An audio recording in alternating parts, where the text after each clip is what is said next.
She refused to sell her dignity for N200,000, and the world punished her for it, until one man finally saw her worth.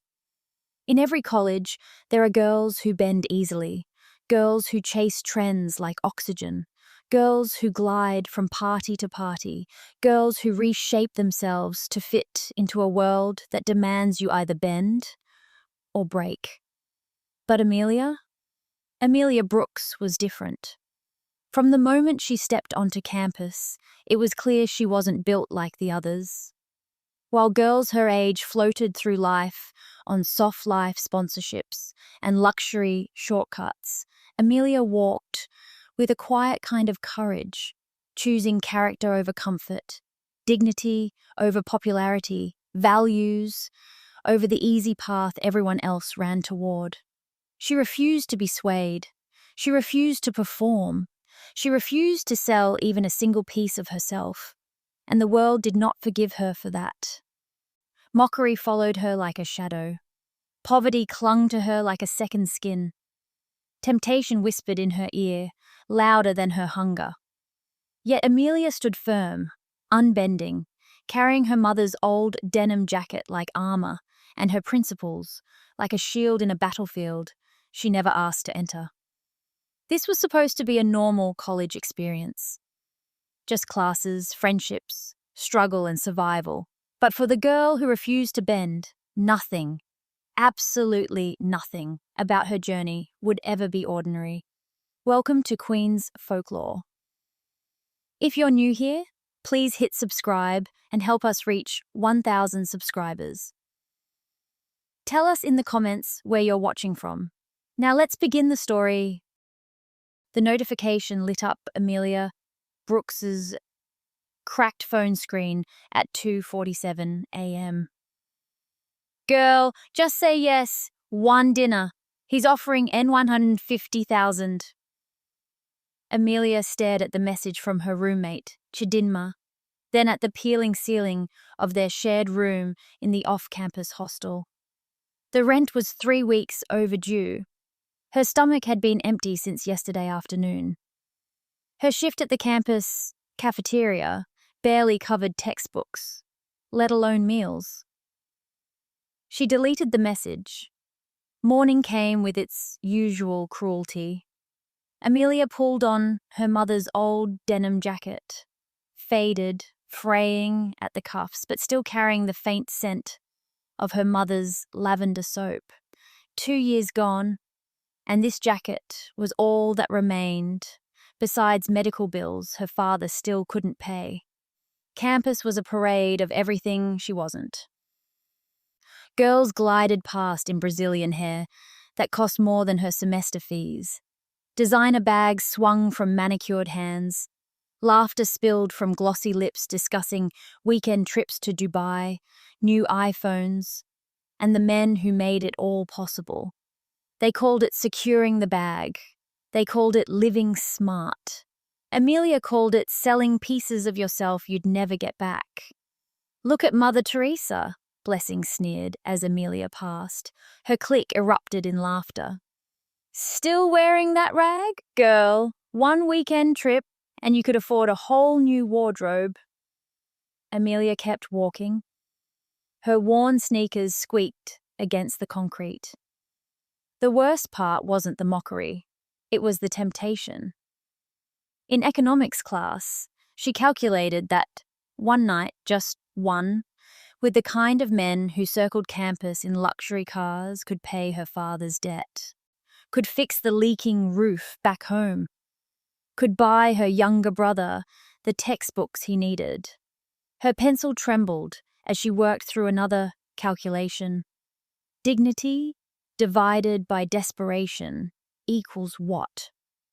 You're making it harder than it needs to be, Chidinma said that evening, sprawled on her bed in new silk pajamas, a gift from her latest sponsor. Nobody's asking you to marry them, just dinner, conversation. You don't even have to. I know what I don't have to do, Amelia interrupted, heating water for her third cup of gari that week. I also know what always comes after dinner. You're judging me. I'm not. Amelia's voice softened. I'm just choosing differently. But choosing differently felt like choosing suffering. Her second job, washing dishes at a local booker, left her hands raw and chapped. Her third job, weekend tutoring, meant no rest, no social life, no softness. While other girls posted poolside selfies with captions about soft girl era and living my best life, Amelia posted nothing. Her life wasn't Instagram worthy. It was survival, stretched thin across 24 hours that never felt like enough. The pressure built like water behind a dam. Her laptop died, couldn't afford repairs. Her father called, voice breaking, talking about selling their family land. Her brother's school sent another warning letter about unpaid fees. And everywhere, girls her age floated through campus like nothing ever hurt them. Their secrets whispered in campus corners. Just one guy. Just be nice. Just smile. Just don't think too hard about it. You're forming saint, Blessing confronted her outside the library. You think you're better than us? Look at you, wearing the same 3 outfits, eating curry like it's a hobby. Your pride won't pay your bills, Amelia. The words struck deep because they were partially true. Pride wouldn't pay bills, but what was the alternative? She'd watched girls trade themselves in installments. First dinner, then gifts, then weekends, then pieces of their souls they couldn't name anymore. She'd seen them laugh too loud at unfunny jokes. Seen them flinch when their phones buzzed, seen them become strangers to themselves. That night, another message arrived. N200,000. One evening. He's clean, respectable, just lonely. That's all. Amelia's finger hovered over the reply button.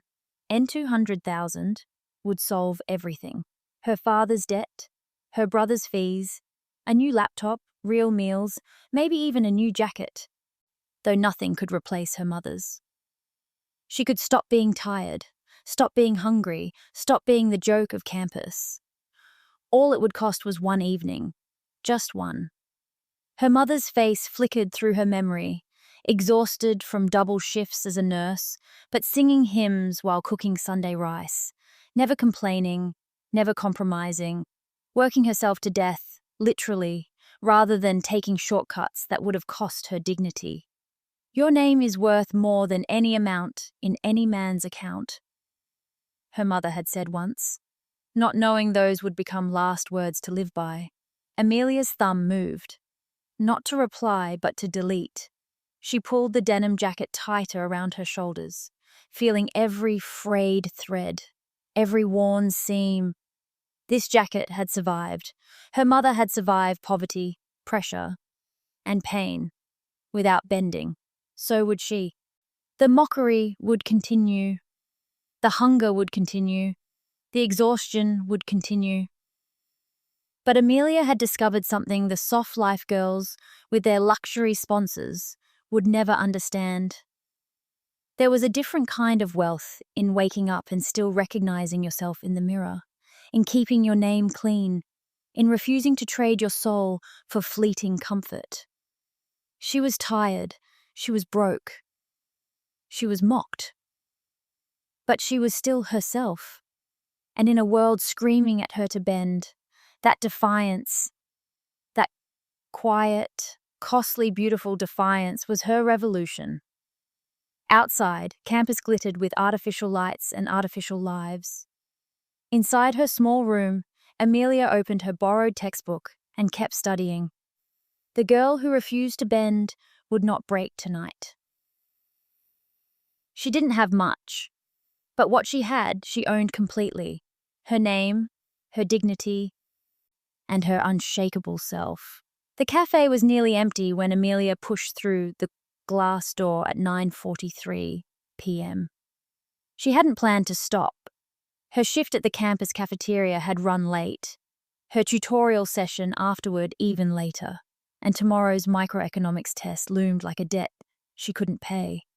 But the November rain had started, cold, unforgiving, and her umbrella had broken 3 weeks ago. She couldn't afford another. The warmth inside wrapped around her like mercy. Amelia found a corner table, the one with the wobbly leg that nobody wanted, and carefully counted the money in her pocket. An 800. Enough for the cheapest item on the menu and bus fare home. She ordered black coffee and opened her used textbook, its previous owner's notes still scribbled in the margins. She didn't notice him. Adrian Cole sat 3 tables away, hidden behind a grey hoodie and calculated invisibility. He'd come here for the same reason he'd been coming for 3 weeks. To escape the suffocation of his world. No bodyguards tonight. No assistants. No one recognizing the face that graced business magazines and society pages. Just him, anonymous and exhausted. He had been about to leave when she walked in. Something about her stopped him. Maybe it was how she moved, purposeful but weary, like someone carrying weight invisible to others. Maybe it was the jacket, clearly loved beyond its lifespan, worn like armor against a world that demanded she be someone else. Or maybe it was how she sat down and immediately opened that battered textbook.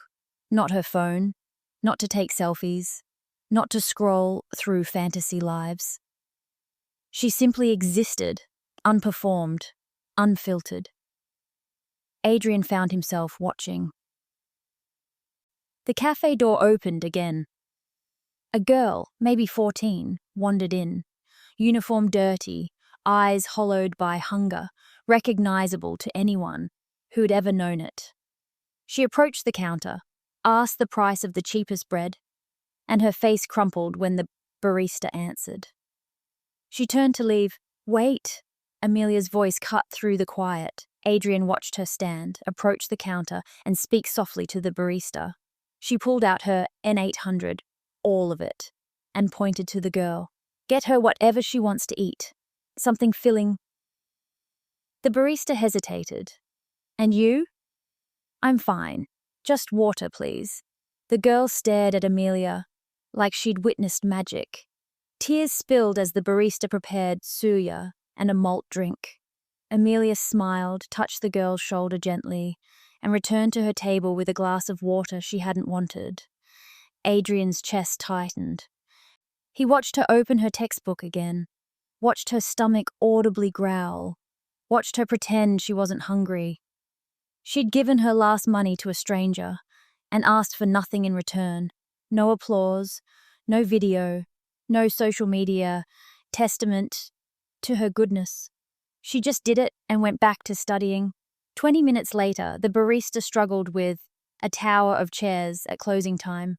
Before Adrian could move, Amelia was already there, helping lift and stack without being asked. No complaint, no expectation of thanks. When she finally gathered her things to leave, Adrian made a decision. He approached as she reached the door. "Excuse me." She turned. Up close, he saw the exhaustion etched in the shadows beneath her eyes, the strength in her shoulders that carried more than textbooks, the quiet dignity that money could never manufacture. "Yes?" Her voice was polite but guarded. I saw what you did. For that girl." The words felt clumsy in his mouth. "That was kind." Amelia's expression softened slightly. She was hungry. "It's not complicated." "It is for most people." Adrian pulled out his wallet before he could stop himself. "Please, let me repay." "No." Her voice was gentle, but absolute. "Thank you, but no. You gave your last money, and I'll be fine." She adjusted her backpack. "I didn't do it to get paid back. Good night."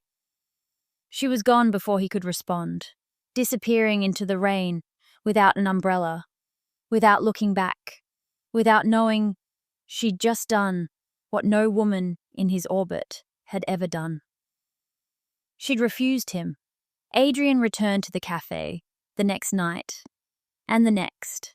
He watched her patterns emerge like a portrait, painted in daily decisions. She came every Tuesday and Thursday after her evening shift, always ordered the cheapest thing, always sat in that same corner, always helped the struggling barista without being asked. One night, she gave her sandwich to an elderly man who had come in from the cold.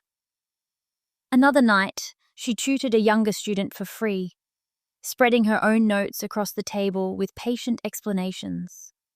She existed in an ecosystem of casual generosity that asked nothing in return.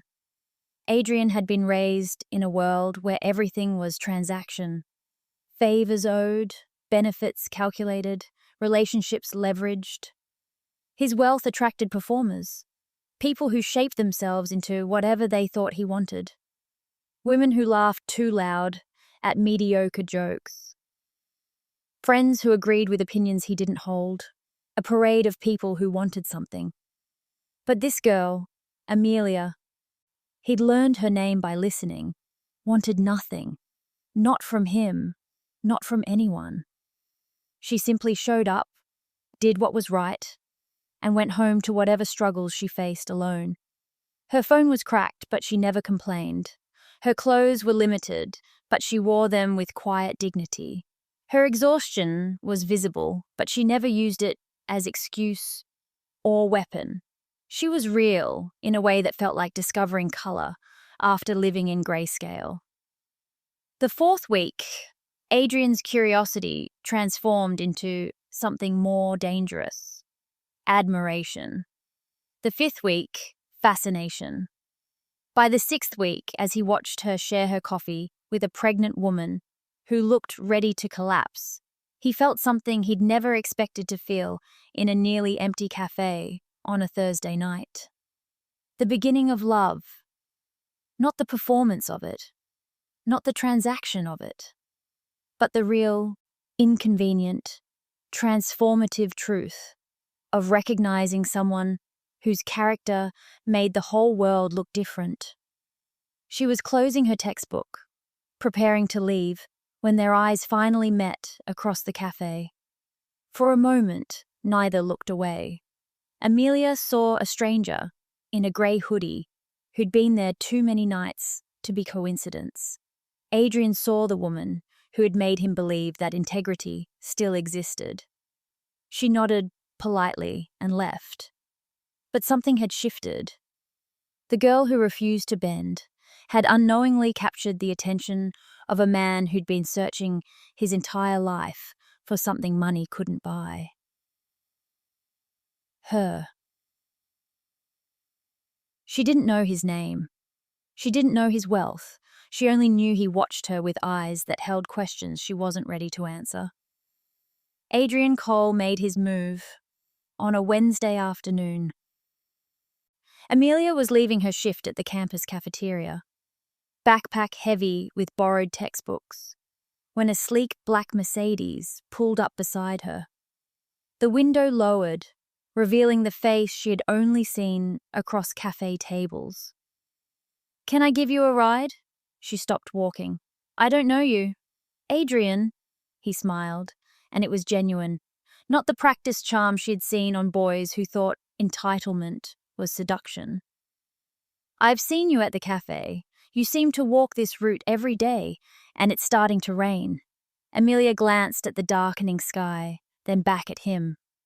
"I'm fine, thank you. It's a 30-minute walk to your hostel."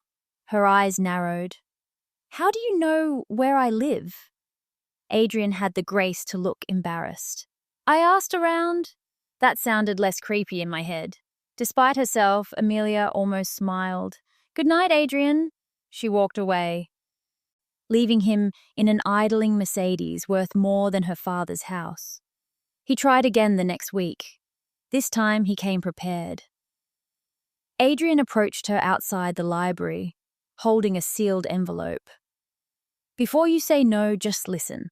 He spoke quickly, like someone unused to being refused. My family's company offers internships.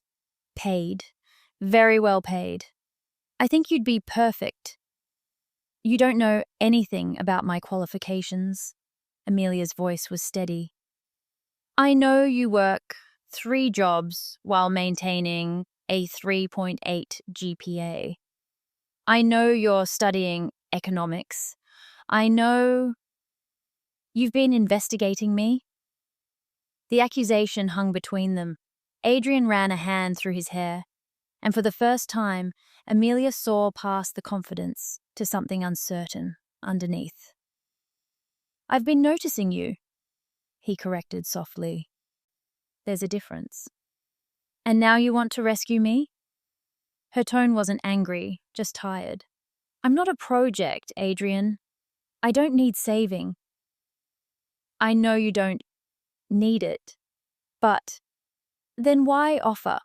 She shifted her backpack. Let me guess. You think because I'm struggling, I should be grateful for whatever opportunity a stranger offers? You think poverty makes people desperate enough to accept things without questioning why? Adrian opened his mouth, then closed it. She'd just articulated something he hadn't consciously realized he'd assumed. I appreciate the thought, Amelia continued, gentler now. But I'll earn my own way. Good luck with your internship program. She left him holding the envelope like evidence of his own privilege. Adrian couldn't let it go. He returned to campus the following week with a different approach. A scholarship application, fully funded, administered through his family's foundation. Anonymous, merit-based, no strings attached. He found her at the Boca, where she washed dishes, hands submerged in greasy water, hair tied back, exhaustion painted across her features. Amelia. She looked up, surprised, then embarrassed to be seen like this. You shouldn't be here. Why not? Because, she gestured at herself, at the cramped kitchen, at the gap between his world and hers.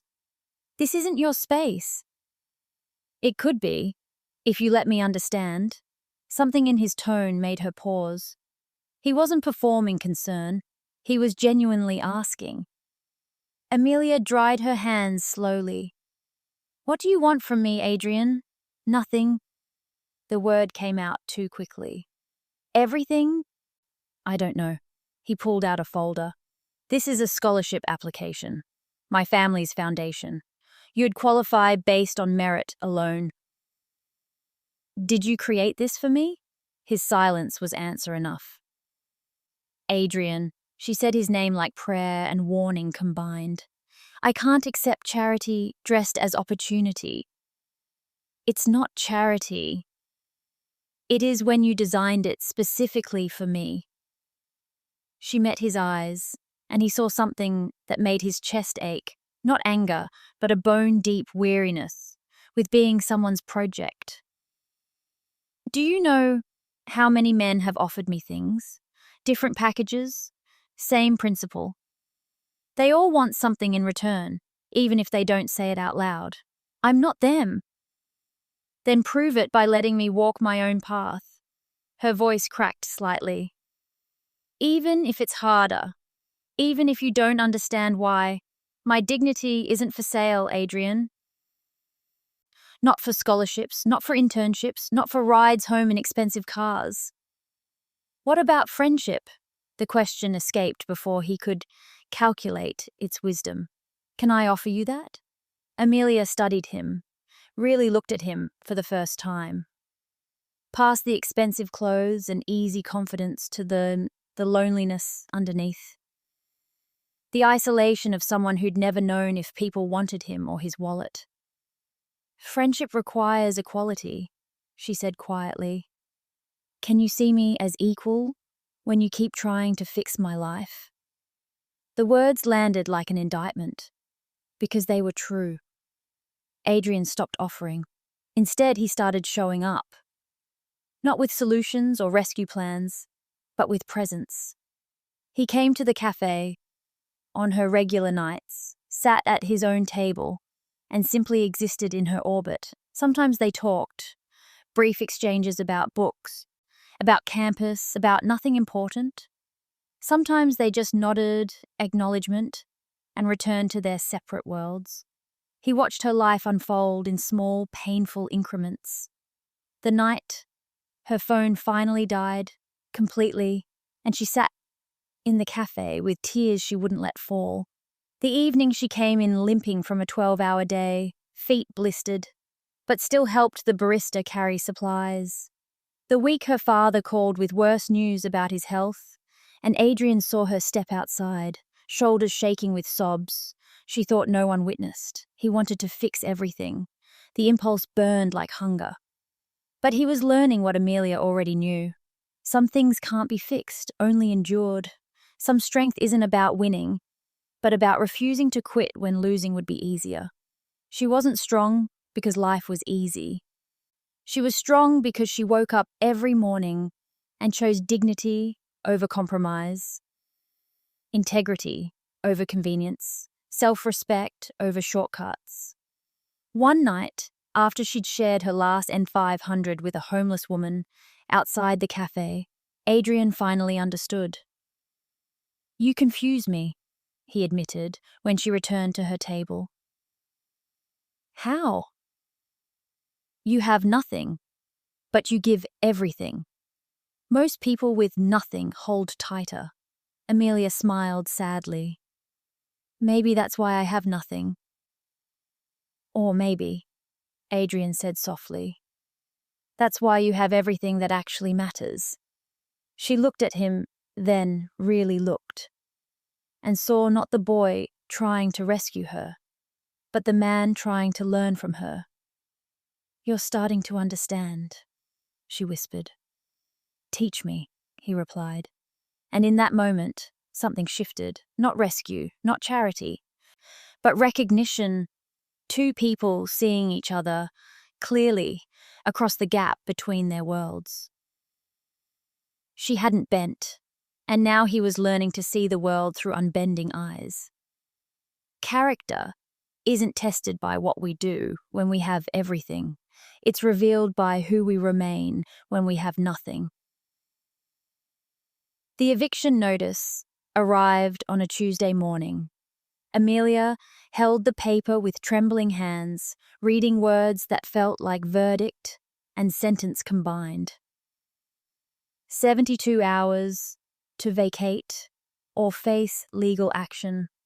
Behind her, Chidinma packed designer luggage for a trip to Abuja, another business weekend with her latest sponsor. "You could still change your mind," Chidinma said, not unkindly. "One call, that's all it takes." Amelia folded the notice carefully. "I'd rather be homeless with my dignity than housed without it." Dignity doesn't keep you warm at night. Neither does shame. That evening, Amelia didn't go to the cafe. She couldn't bear for Adrian to see her breaking. Instead, she sat on her hostel room floor, surrounded by her mother's jacket, her dead phone, her textbooks, and the mathematics of impossible choices. N180,000 owed, N0 in hand, 72 hours until she had nowhere to sleep. She finally allowed herself to cry. Adrian noticed her absence immediately. By the third night, worry became alarm. He'd learned her patterns, her rhythms, and this silence felt wrong. He went to campus, asked careful questions, and pieced together fragments. Eviction, debt, desperation. His first instinct was old: swoop in, write a check, fix everything. But he'd learned from her, learned that dignity matters more than rescue, that how you help someone is as important as helping them at all. So Adrian made a different choice. Friday morning, Amelia's phone, miraculously charged at the library, buzzed with an unknown number. "Your father's hospital bills have been cleared." His employer also called, with news about a permanent position with full benefits. thought you should know. A friend? Amelia's hands shook so badly she nearly dropped the phone. She called home. Her father answered, voice thick with tears and confusion. I don't understand, Ada M. They said an anonymous donor cleared everything. The medical bills, the debt, everything.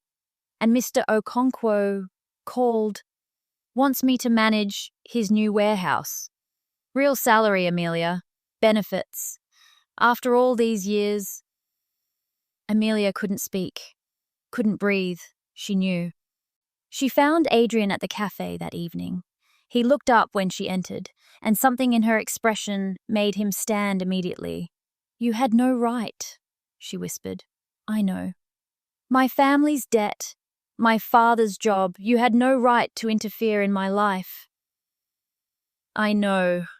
He moved closer, voice steady. But I couldn't watch you lose everything because of pride I'd taught you to value. It wasn't your decision to make. You're right. Adrian didn't retreat from her anger. But loving you means I'll make the wrong decision if it keeps you safe.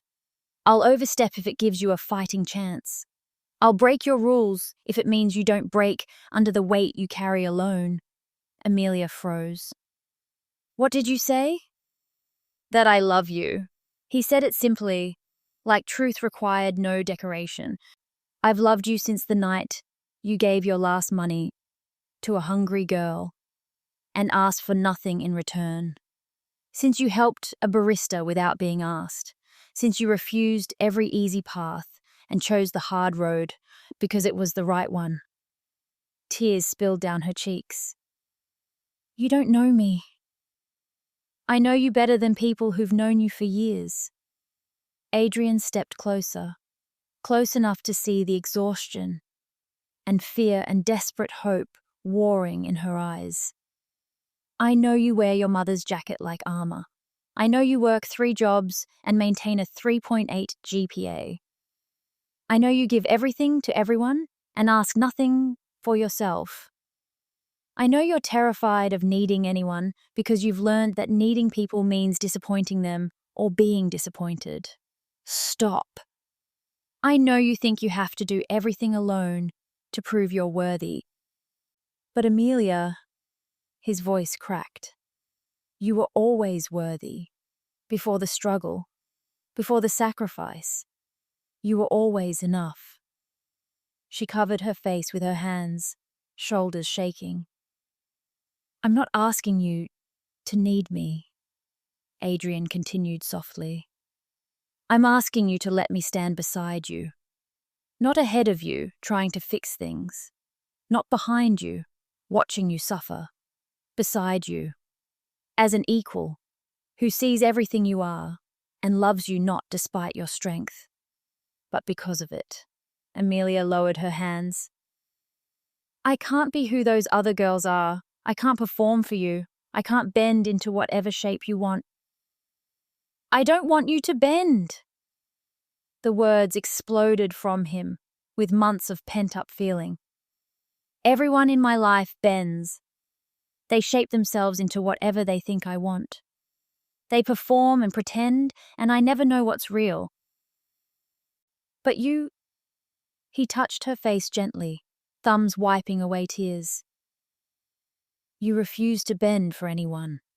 Not for the girls who mocked you. Not for the men who offered shortcuts. Not even for me, when I tried to rescue you. You stayed yourself when the whole world demanded you become someone else. That's not something I want to change, Amelia. That's exactly what I love. I'm still going to refuse your help sometimes, she whispered. I know. I'm still going to insist on earning my own way. I know. I'm still going to be stubborn and proud and difficult. I'm counting on it. Adrian smiled through his own tears. I don't want easy, Amelia. I want real. I want you. She looked at him, really looked, and saw not a billionaire trying to buy her or a savior trying to fix her, but a man who'd learned to value what money couldn't purchase.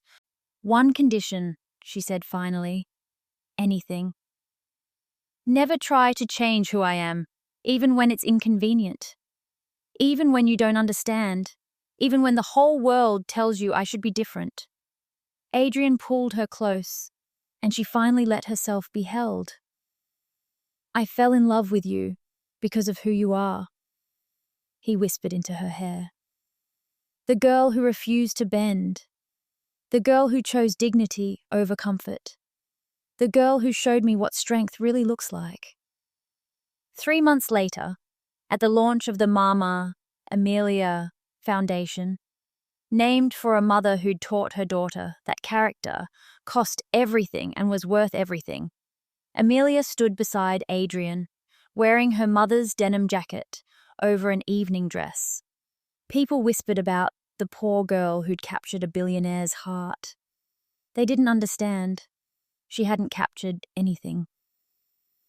She'd simply refused to lose herself, and in refusing to bend, she'd found a love that honored every unbending choice she'd made. She didn't chase the trend. She didn't follow the crowd. She didn't sell pieces of herself for temporary comfort. And the universe, in its strange, perfect justice, gave her a man who'd spent his whole life searching for someone real enough to love. Thank you for watching this Queen's folklore story.